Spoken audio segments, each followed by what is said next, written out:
नमस्कार दोस्तों, स्वागत है आप सभी का आकर आईएएस के ऑनलाइन प्लेटफॉर्म पर। मैं विवेक अग्रवाल आपके सामने हाजिर हूं और एमपीएसआई की मैथ्स की श्रृंखला हम लोग शुरू करने जा रहे हैं। जैसा कि आप सबको पता है, आज मैं आपके लिए रेशो की कुछ ऐसी बातें लेके आया हूं जिसके बाद आपको रेशो चैप्टर में किसी भी प्रकार का कोई भी क्वेश्चन पूछ ले वो आपसे, आपको कहीं भी समस्या नहीं आएगी। क्या होता है, जब आप कोई भी टॉपिक को पढ़ते हैं तो क्वेश्चन पे पहुंचने से पहले उसके फाउंडेशन की बहुत आवश्यकता है। मतलब आप ये तो समझ लीजिए, किसी रास्ते पे मान लीजिए यहाँ से मुझे कहीं भी, लेट से मुझे इंदौर से मुंबई जाना है, तो मुझे एटलीस्ट एक हल्का सा रूट का एक रफ आइडिया तो हो कि मुझे किस तरीके से जाना है, कौन सा शहर आएगा, कौन सा लैंडमार्क आएगा, क्या क्या मुझे ज़रूरतें पड़ेंगी मेरे सफ़र में, क्या क्या रिक्वायरमेंट्स मुझे होंगी। तो उन रिक्वायरमेंट्स का पता होने से आपकी जर्नी जो है वो आसान हो सकती है। तो वही बातें, उसी चीज़ को आज हम रेशो में कैसे इंप्लीमेंट करेंगे वो देखेंगे। रेशो में क्या होता है कि कई बार हम सवाल सॉल्व करते टाइम कुछ ऐसी छोटी छोटी चीज़ें हैं जिनको हम कंसेप्ट बोलते हैं, जिनको हम रूट्स बोलते हैं, वो हमें मालूम नहीं होती। उसके वजह से हम क्वेश्चन की लैंग्वेज समझ में आने के बाद भी हमें ये नहीं पता चल पाता कि हमें क्या करना है। सही है। और अगर आप रेशो को बहुत अच्छे से समझ जाएंगे तो ये मान के चलिए कि जो अरिथमेटिक पोर्शन है आपका, अरिथमेटिक पोर्शन में रेशो आपका बिल्कुल पीछा नहीं छोड़ेगा। चाहे वो प्रतिशत हो, चाहे वो एसआई हो, साधारण ब्याज हो, चक्रवृद्धि ब्याज हो, या वो ट्रेन के क्वेश्चन हो, टाइम स्पीड एंड डिस्टेंस, चाल दूरी एवं समय, या डेटा इंटरप्रिटेशन का कोई भी सवाल हो। तो मैं आपको आज वो चीज़ें बताने जा रहा हूँ जो आपने यदि दिमाग में सेट करी तो आप कोई भी क्वेश्चन उठा के देखिए, ऐसे कंसेप्ट मैं आपको आज दूंगा जिसके बाद आपको रेशो में कहीं भी कोई दिक्कत नहीं आएगी। तो चलिए मेरे साथ जुड़ जाइए, चलते हैं अपन रेशो में। आज ये छोटा सा मेरे बारे में इंट्रोडक्शन। तो रेशो एंड प्रोपोर्शन क्या है? बेसिकली रेशो को आप बोलते हैं अनुपात। रेशो में कुछ 5-6 बातें हैं जो आपको दिमाग में रखनी है। अगर आपने वो दिमाग में रख ली तो आपको दिक्कत नहीं आएगी। जैसे मान लीजिए मैंने बोला वही अपने दो लोग फिक्स हैं, एक है राम और राम है तो कौन होगा फिर? श्याम।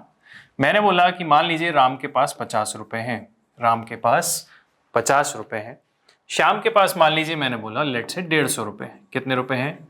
श्याम के पास 150 रुपए। अब राम और श्याम ने क्या किया, एक पार्टी के लिए अपने दोनों के पास जो जो पैसा था वो मिला लिया। तो राम और श्याम ने जब अपना पैसा मिला लिया तो आप बोलेंगे इनके पास अब कितने रुपए हो गए, तो मैं बोलूंगा 200 रुपए हो गए। ठीक है, मैं सब कुछ समराइज करूंगा जो मैं आपको समझाना चाह रहा हूं। अब मैं जानना चाहता हूं कि राम और श्याम के जो पैसे का अनुपात वो क्या होगा। मैं बोलूंगा कि राम और श्याम के पैसे का अनुपात, सबसे पहले आप अनुपात के चिन्ह को समझिए कि अनुपात का ये जो चिन्ह है वो ये है, रेशो का ये साइन होता है, स्टैंडर्ड रेशो का साइन जो है। अब होता क्या है, इस रेशो को कई लोग डिवाइड की तरह भी देखेंगे। हम इसको एज अ डिवाइड भी देखते हैं। कई बार हमें ये भी गलतफहमी है कि जो रेशो है वो एक्चुअल में इसका अर्थ डिवाइड है। रेशो और डिवाइड एक जैसी चीज पूरी तरह से नहीं है। रेशो और डिवाइड एक जैसा पूरी तरह से नहीं है। अगर मान लीजिए मैंने लिखा है कहीं 5 का भाग में 25 में लगाऊं, 5 का भाग में 25 में लगाऊं, और अगर मान लीजिए मैं बोलता हूं 25:5, 5 का भाग 25 में लगाऊं और मैं बोलता हूं 25:5, तो क्या ये दोनों एक ही बात है? क्या ये दोनों एक ही बात है? वो अपन समझते हैं। यहाँ पर ये दोनों सेम, ये दोनों देखने में आपको सेम लग रहा है, बट इसमें एक टेक्निकल छोटा सा डिफरेंस है। वो डिफरेंस अगर आपको पता है तो आप मुझे कमेंट बॉक्स में लिख के बताइए, अदरवाइज मैं आपको अगली क्लास में जरूर बताऊंगा कि दोनों में क्या डिफरेंस है। ये बहुत इंपॉर्टेंट बातें, छोटी छोटी बातें। अभी के लिए अगर मैं बोलूं आपसे तो रेशो क्या है, तो आप जानते हैं कि रेशो में कॉमन वैल्यू जो है वो हट जाती है। सही है। तो मैं बोल रहा हूं ये डिवाइड जैसा है, पर एक्चुअल में ये भाग रेशो मतलब जो डिवाइड है उसका एक पार्ट है ये। तो हम क्या बोलेंगे, हम इसको 50 से काट दें, 50 एकम 50 और 50 दिया 150। मतलब आपने देखा कि यहाँ पर 50 जो है वो हट गया और यहाँ से भी 50 जो है वो हट गया। मतलब रेशो में एक कॉमन वैल्यू जो है वो क्या हो जा रही है, कट जा रही है कॉमन वैल्यू। चाहे ये मैंने 2 संख्याओं का रेशो लिया, आप 3 का ले लीजिए, ज्यादा संख्याओं का ले लीजिए, उसमें जब जो सारी संख्याएं होंगी उनमें से जो भी कॉमन होगा वो कॉमन वैल्यू हट जा रही है। और मैंने बोला कि राम और श्याम की जो आय है या जो पैसे हैं उनका जो अनुपात है वास्तव में वो अनुपात है 1:3, ना कि 50:150। तो पहले एक बात आप समझिए कि ये जो 1:3 है, इसी को आप आज तक रेशो कहते आ रहे होंगे। इसमें क्या क्या बातें इंपॉर्टेंट है। सबसे पहली बात, ये 1 और 3 क्या है? पूर्णांक। क्या है ये 1 और 3? पूर्णांक, इंटीजर्स। इसका मतलब जो सही रेशो है उसमें जो संख्याएं हैं, वो जो जो अनुपात में जो संख्याएं हैं वो कैसी होनी चाहिए? पूर्णांक। पहली बात, कैसी होनी चाहिए? पूर्णांक।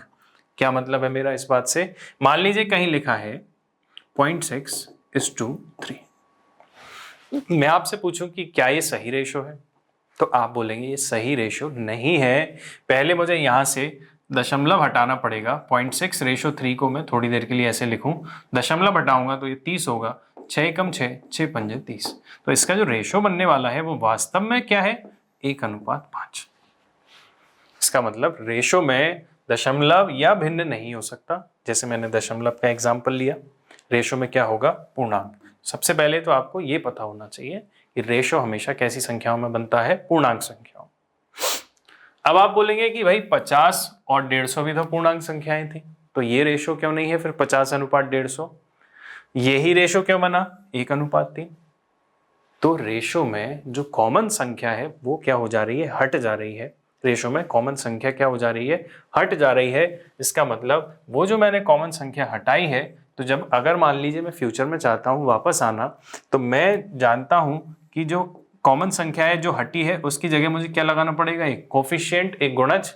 मतलब ये 1x और 3x में बोलूं तो मैं बोल सकता हूं राम वास्तव में कितना है? 1x, और श्याम वास्तव में कितना है? 3x। कॉमन वैल्यूज को हम क्या कर देते हैं? हटा देते हैं। और दो संख्याओं में जो अधिकतम कॉमन होता है उसी को आप क्या बोलते हैं? महत्तम समापवर्तक, हाईएस्ट कॉमन फैक्टर। तो रेशो में संख्याओं में से आप जो काटते हैं वो क्या है? HCF, महत्तम समापवर्तक। जो कैसा बिहेव करेगा? जब मैं जरूरत पड़ेगी तो मैं उसे एज अ क्या लूंगा? गुणज, कोफिशिएंट। तो आप दूसरी बात याद रखिए कि रेशो में हमेशा क्या लगा रहता है? गुणज। ये बात इतनी इंपॉर्टेंट है, अगर आप इस बात को समझ गए, इस बात को आपने दिमाग में रख लिया कि रेशो में गुणज लगा रहता है, आपका सवाल कभी गलत नहीं होगा। जैसे कि मैं आपसे पूछता, मान लीजिए इसी को मैं यदि क्वेश्चन के फॉर्म में लिख दूं कि राम और श्याम की आय का अनुपात, राम और श्याम की इनकम का रेशो 1:3 है, क्या दे देता वो मुझे? 1:3 है। और उनकी जो टोटल आय है वो मुझे बोल देता 200 रुपए है। ठीक है, वो आपसे पूछता कि दोनों की अलग अलग आय बताइए। अब आपका सबसे पहले टास्क क्या होना चाहिए था? आपने देखा, दो बातें आपने सीखी। रेशो में क्या होता है? संख्याएं, पूर्णांक। सबसे पहले उसने रेशो जो मुझे दिया है प्रश्न में वो कितना दिया रहता? 1:3। तो आपने देखा क्या 1 और 3 पूर्णांक है? आप बोलते बिल्कुल। फिर आप तुरंत बोलते कि रेशो में क्या लगा रहता है? एक गुणज। कुछ एक कॉमन वास्तव में रहा होगा, राम और श्याम की जो एक्चुअल आय थी उसमें कुछ कॉमन रहा होगा, वो कट गया और वो कटते कटते संख्याएं कहां पहुंच गई? 1:3 पे। तो जो कॉमन कटा वही तो हमें चाहिए, जिससे हम इस 1 और 3 में उसका गुणा कर पाए। इसका मतलब रेशो में क्या लगा है? एक गुणज। तो मैंने बोला राम के पास 1x है और श्याम के पास कितना है? 3x। तो दोनों के पास मिला के कितना हो जाएगा? आप बोलेंगे 1x और 3x 4x के बराबर हो जाएगा। और ये 4x ही प्रश्न में बोल रहा था 200 रुपए के बराबर है। तो x बराबर कितना हो जाएगा? 4×5 = 20, 50। इसका मतलब ये गुणज जो है वो कितना है? 50। क्या हमने 50 काटा था? इसका मतलब अगर मुझे 50 मिल जाता तो 50 एकम 50 मतलब 50 हो जाती राम की आय, और श्याम की आय कितनी हो जाती? 3x। 50 × 3 150। तो आप एक बात समझिए कि रेशो में आपको कुछ समझ ना आए, सवाल में कुछ भी समझ ना आए, तो आप क्या ढूंढिए? सिर्फ आपका टास्क 90% क्वेश्चन में सिर्फ यही रहेगा कि आप किसकी वैल्यू ढूंढ लें? गुणज की, कोफिशिएंट की।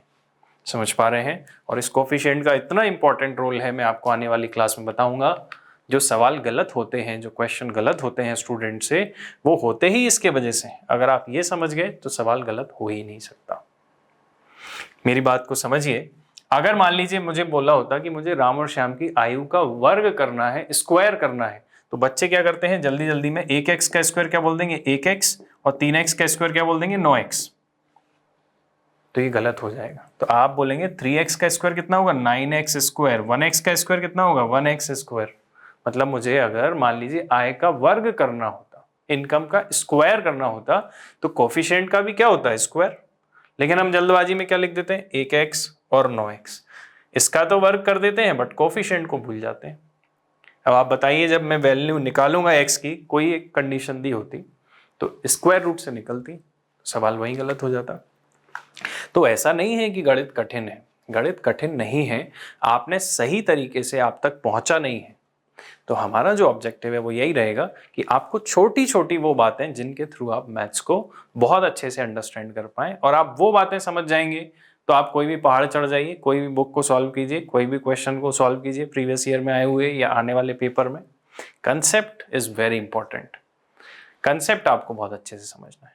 तो दो बातें आप समझ पाए, पहली क्या कि रेशो जो है पूर्णांक संख्याओं में बनता है, दशमलव में नहीं बनता है, भिन्न में भी नहीं बनता है। दूसरी बात क्या समझ पाए आप कि रेशो में कॉमन वैल्यू कितनी हो सकती है, सिर्फ संख्याओं के बीच में कॉमन कितना हो सकता है, सिर्फ एक। मान लीजिए मैंने बोला कि 10 और 15, तो क्या ये सही रेशो है? आप बोलेंगे नहीं, इसको आप काटिए, 5 दूनी 10 और 5 दिया 15, 5 2 10, 5 3 50। अब बोल सकते हो आप कि जो सही रेशो है वो कितना है, 2:3। बात सही है, इतनी बात आपको समझ आई होगी। दूसरी बात, रेशो में क्या लगा रहता है, मैंने आपको बताया गुणज, सबसे इंपॉर्टेंट बात, coefficient is the most important thing. तीसरी बात जो आपको रेशो में पता होना चाहिए, रेशो को पढ़ते आना चाहिए। जैसे मान लीजिए मैंने बोला कि a अनुपात b जो है वो 1:2 है, बहुत सिंपल बातें हैं, और इन्हीं बातों से, इन्हीं बातों की समझ से आपका गणित बहुत आसान होने वाला है। अगर मान लीजिए मैंने बोला कि a अनुपात b 1:2 है, ठीक है, अब मैं आपसे पूछूं कि इसको मुझे पढ़ के बताइए कि इसका मतलब क्या है। सबसे पहली बात तो ये है कि इसको पढ़ेंगे हम कैसे कि हर ए के एक योगदान के लिए, ए के एक योगदान के संदर्भ में बी कितना कंट्रीब्यूट कर रहा है, बी कितना योगदान दे रहा है, 2। और मैं आपसे पूछूं कि ए और बी मिला के टोटल कितना हो रहे हैं, आप बोलेंगे 3। ए और बी मिला के कितने हो रहे हैं, 3। अब मैं आपसे पूछता हूं कि इसमें ए का हिस्सा बताइए, तो आप इसको कैसे पढ़ेंगे कि जो ए है वो 1 और 2 3 में से कितना है, 1। और इसको लिखने का तरीका क्या है, 3 में से 1 मतलब 3 क्या हो गया, पूरा। और जो पूरा हो गया वो कहाँ आएगा, हमेशा जो पूरा है वो क्या है, 100%, और 100% आएगा नीचे।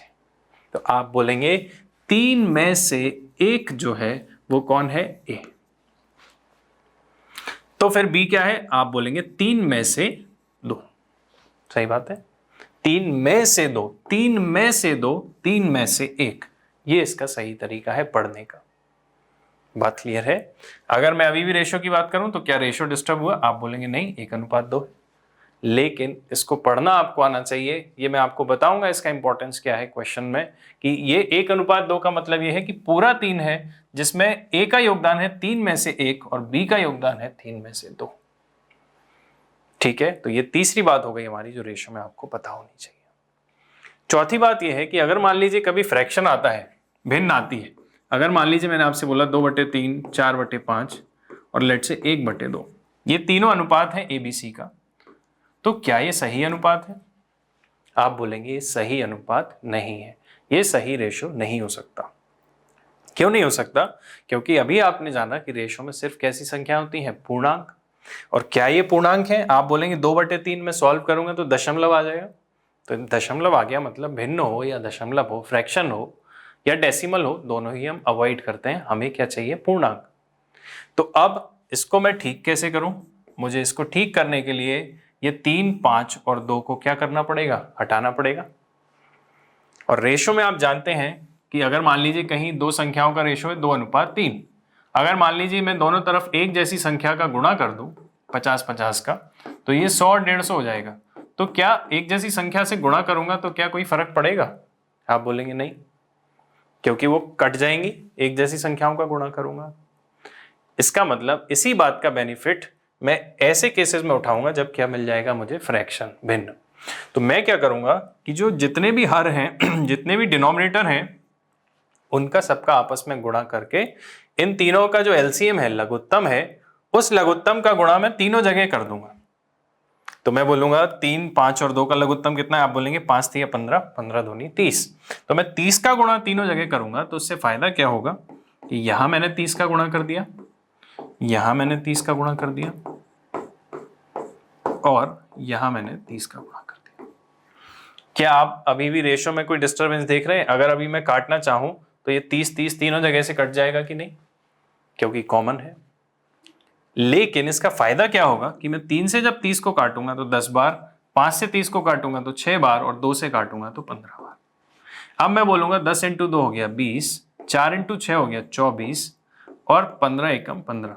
अब देखिए ये पूर्णांक संख्याएं बन गई और यही रेशो है। क्या इनके बीच में अब कुछ कॉमन कट रहा है तीनों में एक साथ? नहीं कट रहा। एक गलती मत करिएगा, आप बोलेंगे कि 15 और 24 में 3 से कट रहा है, 3 5 15 और 3 8 24, लेकिन ये नहीं कट रहा 3 से। तीनों संख्याएं कटनी चाहिए। जैसे ये 2 से कट रहा है, 2 धाम 20, 2 से 12 बार 24, लेकिन 15 2 से नहीं कट रहा। पूरी संख्याएं कटनी चाहिए, तभी आप उसको काट सकते हो। ऐसा नहीं कि आप इन दोनों को सॉल्व कर दो। इसका मतलब रेशो में भिन्न कैसे हटाते हैं? डिनोमिनेटर का हर का एलसीएम लेके एक जैसी संख्या का क्या कर दीजिए, उसका सब जगह गुणा। तो रेशो में एक और बात हमने सीखी कि एक जैसी संख्या का गुणा कर सकते हैं। और आप समझ पा रहे होंगे, अभी मैंने आपको बताया कि गुणा कर सकते हैं तो भाग भी दे सकते हैं एक जैसी संख्याओं का। जैसे 1:2 में 3 का भाग दिया यहाँ पर, तो क्या 3 से 3 नहीं कट जाएगा? आप बोलेंगे बिल्कुल कटेगा। इसका मतलब गुणा और भाग दोनों कर सकते हैं एक जैसी संख्या का। लेकिन क्या आप रेशो में कोई संख्या जोड़ सकते हैं क्या एक जैसी? जैसे मान लीजिए कहीं दिया है आपका 1:3, मैं बोलता हूं कि मैं इधर भी एक जोड़ दूं, इधर भी एक जोड़ दूं, तो ये हो जाएगा 1 और 1 2, 3 और 1 4, तो ये तो 2 एकम 2, 2 दूनी 4। ये एक अनुपात 3 जो है वो डिस्टर्ब हो गया। आप कितना बन गया? 1:2। इसका मतलब अगर क्वेश्चन में कंडीशन है तो आप रेशो को आपस में जोड़ सकते हो, रेशो में कुछ जोड़ सकते हो। लेकिन अगर कंडीशन नहीं है तो आप ऐसा नहीं कि गुणा भाग जैसे मैं करूं तो कोई परिवर्तन नहीं हो रहा, आप सोचो कि मैं कुछ जोड़ घटा दूं तो भी कोई परिवर्तन नहीं होगा, ऐसा नहीं है। आप रेशो में मन से कुछ भी एक जैसी संख्या एडिशन या सब्ट्रैक्शन करेंगे तो रेशो डिस्टर्ब हो जाए। इसीलिए जब तक सवाल में ना कहा जाए, क्वेश्चन में ना कहा जाए, आप ऐसा नहीं करेंगे। ठीक है, एक बहुत इंपॉर्टेंट बात है, ये मैंने आपको बताई है। आपको मैं बताऊंगा कि इसके माध्यम से ही किसी भी क्वेश्चन का इतनी आसानी से आप सॉल्यूशन निकाल लेंगे जिसके बाद आपको कहीं कोई प्रॉब्लम नहीं होगी। सही है, तो ये चार बातें आपको बिल्कुल दिमाग में रखनी है, बहुत अच्छे से आपको दिमाग में रखनी है। पहली बात, रेशो में कॉमन वैल्यू कट जाती है, और वो कॉमन वैल्यू क्या होती है? महत्तम समापवर्तक, हाईएस्ट कॉमन फैक्टर। उस वैल्यू को ही गुणज कहा गया, इसलिए रेशो में क्या लगा रहता है? एक गुणज, कोफिशिएंट, जिस कोफिशिएंट के पीछे ही सारा रेशो जो है वो घूमता रहेगा। मतलब आपको जब कुछ समझ नहीं आएगा तो आपको कोफिशिएंट की वैल्यू ही निकालनी है। तीसरी बात ये आपने सीखी कि रेशो जो है पूर्णांक संख्याओं के बीच में होता है। पूर्णांक संख्याएं सह अभाज्य जिनको आप कहते हैं, सह अभाज्य को प्राइम जिसको आप बोलते हैं। उसके बाद रेशो में दशमलव नहीं हो सकता, भिन्न नहीं हो सकता। अगर भिन्न है तो उसको कैसे हटाएंगे? जो बटे बटे की संख्या है डिनोमिनेटर, उनका एलसीएम लेके आप सब जगह इनटू कर दीजिए। और भी तरीके, जैसी कंडीशन आएगी वैसे हम सीखेंगे। बट ये जो मेन बातें हैं ये आपको दिमाग में कम से कम पता होना चाहिए रेशो में। आप देखिएगा इन बातों को दिमाग में रख के कोई भी सवाल में आपको कहीं दिक्कत नहीं आएगी। मैं भी कुछ क्वेश्चन कराऊंगा, तब अपन देखेंगे कि क्या इन बातों के अलावा रेशो में और कुछ है ही नहीं। ठीक है, तो इसी उम्मीद के साथ मैं विश्वास कर रहा हूं कि आपको ये बात समझ आई होगी और ये वीडियो आपको पसंद आया होगा। सवाल हम किसी और क्लास में लेंगे, तब ये सारी बातें इंप्लीमेंट करेंगे। तब तक के लिए बने रहिए हमारे साथ, मेहनत करते रहिए, पढ़ते रहिए। जय हिंद, जय भारत।